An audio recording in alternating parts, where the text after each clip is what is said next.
جاها اتصال مجهول ما عرفاتش شكون من نمرة انكوني، يعني ما عرفاتش، بقات كتفكر مزيان شنو غادي دير وشكون هذا اللي صون عليها. وقلت مع بالها ياك ماشي صديق ديال الطفولة، او شي حد مجهول ما كنعرفو ما كيعرفني، او شي حد من الشركة اللي خدامين معاها حيت عندها اعداء بزاف. وعلى قبل هاد الاتصال على واحد الملف اللي سكري بزاف.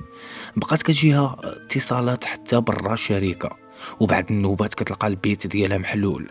قالت ياك ما العشيق ديالي القديم اللي ما بقاش كيبان ليه الاثر، او العدو اللدود اللي كان عندها في الشركة حيت ناجحة. بقات كتقلب في البيسي ديالها او في التليفون النوامر الغراب عندها، وبقات غادا تايهة ديما في الزنقة ما عارفة ما دير. وبعد النوبات كتطلب الشرفة ديال هاد النافذة ديال الدار باش تعرف شكون. مشات واحد النهار للشركة اللي كانت خاوية، وبقات كتقلب على المفتاح على اي حل باش